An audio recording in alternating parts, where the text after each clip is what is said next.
Sumasayaw ka ba? Baka para sa'yo yung video na to. Well, ang dami nagtatanong sa akin about dito kasi connected siya sa pagsamba. Meron pa nga nag-private message sa akin. So, ano ba talaga to? So, let's watch this.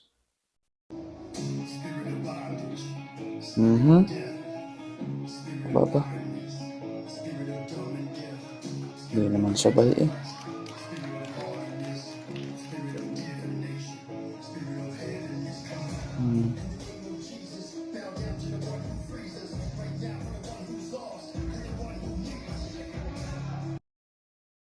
Unang-una sa lahat na napansin ko ay yung pangalan nung nag-post, Jeff Teves. Nakapatid din ng isang fake healer na si Joey Teves. Well, maybe we can make another video about him. They call it a prophetic dance. Sounds biblical, pero hindi. Well, actually, alam ko kung saan nila kinuha yan. Exodus 15:20. And Miriam the prophetess, the sister of Aaron, took a timbrel in her hand, and all the women went out after her with timbrels and with dances. Contextually, ito po yung instance na ang mga Israelita ay nakatawid na sa Red Sea. At sa tuwa, napasayaw si Miriam and the other women with her. Pero, konektado ba yung pagsasayaw ni Miriam as worship, lalo na sa generation ngayon?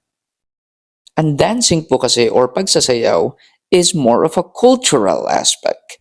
Hindi po ito commanded ng Diyos kay Moses, kay Aaron, at lalo na kay Miriam. Hindi na po yan nangyari sa mga susunod pang talata. Wala na tayong makikita na instances na sila ay sumayaw. Why? Because that is not worship. Ang na-mention sa Bible na dance worship, in the Old Testament to be specific, ay pagan worship, pagsamba sa kanilang mga Diyos-Diyosan. David also danced before the Lord. We can see that in 2 Samuel 6:14. Ito po yung time na ang Ark of the Covenant ay nakabalik na sa Jerusalem, kaya tuwan-tuwa si David. And again, the question is, pagsamba ba yun? Or applicable ba yun sa church natin ngayon? Unang-una sa lahat, again, wala na pong mention uli ng pagsayaw ni David on the next passages. Pangalawa, hindi niya yun ginawa inside the tabernacle, which was the place of worship at that time. Hindi rin siya nakisaya o nakisayaw kasama ang buong congregation ng Israel. Meaning, hindi commended ang pagsayaw para makasamba sa Diyos na buhay. Ang pagsasayaw po kasi noon is personal, emotional, sa tuwa, and traditional. Ang early church po ay hindi sumayaw at hindi ito isinama sa kanilang pagsamba or sa corporate worship.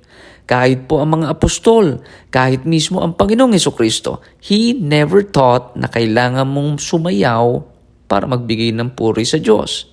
Even the Apostle Paul in his letters, wala po siyang command or even a counsel na para ikaw ay sumamba, you need to dance. Kaya kapatid, kung gusto mong i-justify ang pagsasayaw, well, baka hindi talaga yung pagsamba.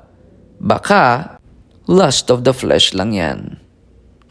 Ang daming sinabi ng Biblia on how we can worship God. Yun ang gawin natin to please Him. Huwag na nating i-include yung hindi naman sinabi at itinuturo ng salita ng Diyos.